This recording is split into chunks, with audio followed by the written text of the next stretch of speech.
And if you were to walk into a new parent's home right now, what are the first three things, of course, without judgment, that you would check in their home to ensure that they are safe? I would say making sure that they have a safe place to sleep, a firm, flat mattress with no toys, blankets, crib bumpers, anything in that sleeping space. Making sure that they have a safe play area free from tiny objects. Babies are notorious for exploring with their mouths and hands, and making sure that they aren't able to reach anything too small that could be hazardous to them.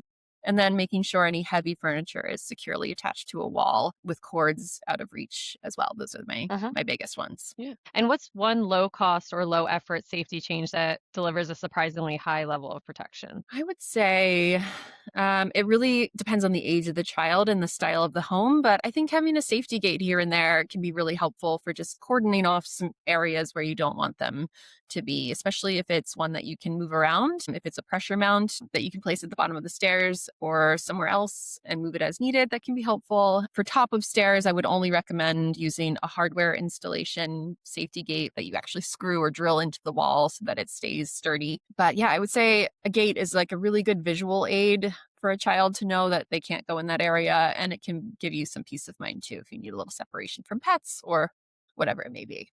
Yeah. And how do you hope that parents use your article and the checklist as kind of a living document that evolves with their child instead of reading it once and feeling like it's a one-time task? Yeah, we broke it down into different age groups, traditionally by 3-month increments. So I would say every time your child hits a new 3-month mark, I would check the document again and see what you need to do coming up next. And same with milestones. If you notice that your child is starting to walk sooner than you were expecting, perhaps look ahead and start to take some action on the steps coming down the line. I would recommend printing it out and even giving it to other caregivers too who are looking after your child so they have a sense of what's important and what they can do, what feels feasible. And then, of course, there are also child safety experts that you can call who can come to your home and help assess areas of risk or hazard. And those resources are listed at the bottom of that checklist as well.